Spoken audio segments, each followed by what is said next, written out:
आज दिनांक 29 जुलै.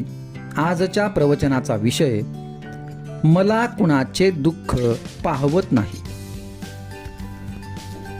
पुष्कळ मंडळी यावीत, आलेल्याला खायला घालावे आणि भगवंताचे नाम घ्यावे, या 3 गोष्टी मला फार आवडतात. त्या जो करील त्याच्या हयातीत त्याला कधीही कमी पडणार नाही. जो माझ्या स्मरणात प्रपंच करतो त्याच्या प्रपंचात मी आहे. माझ्या प्रपंचात हेळसांड केलेली मला आवडायची नाही. उलट इतरांच्या पेक्षा त्याने जास्त दक्षता दाखवली पाहिजे. कमी आहे त्याची काळजी न करता, जास्त असेल तर त्याविषयी ममत्व न ठेवता, जो येईल तसा खर्च करतो तो मनुष्य ते सर्व मला देतो. मला विकत श्राद्ध घ्यायची सवय आहे. मला स्वतःचा प्रपंच करता आला नाही, पण दुसऱ्याचा मात्र चांगला करता येतो. माझ्याजवळ एकही पैसा नव्हता आणि खाणारी मासे पुष्कळ होती, पण मी कधीही काळजी केली नाही.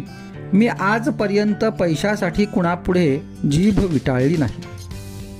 उद्या जर कोणी 1,00,000 रुपये माझ्या नकळत माझ्या उशाशी आणून ठेवले तर मी ते विष्ठेसारखे बाजूला सारीन आणि स्वतःच्या श्रमाने 4 आणे मिळवून पोट भरीन.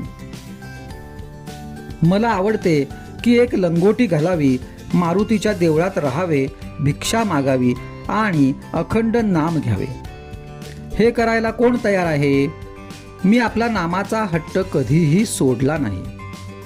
मी जरी जास्त गरिबांचाच आहे तरी मला प्रपंचात कधी दैन्यपणा आवडत नाही.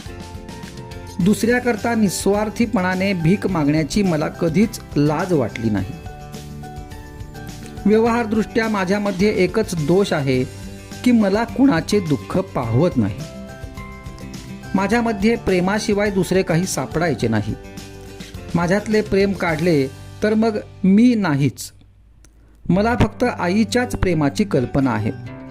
माझ्याकडे येणाऱ्या माणसाला माहेरी आल्याप्रमाणे वाटले पाहिजे. तो परत जाताना त्याच्या डोळ्यात पाणी आले पाहिजे. दुसऱ्याला आपला आधार वाटला पाहिजे. मी असून काहीच होत नाही. ज्या गोष्टी घडायच्या त्या घडतच असतात. पण आपण असण्यात एक आधार आहे असे इतरांना वाटावे. माझ्या आता किती दिवस आहेत कुणास ठाऊक. मी पुढे असो वा नसो, जे मी सुरुवातीला सांगितले तेच मी शेवटीही सांगतो. तुम्ही कसेही असा, पण भगवंताच्या नामाला सोडू नका. रामरायाने तुम्हा सर्वांवर कृपा करावी ही माझी त्याला प्रार्थना आहे.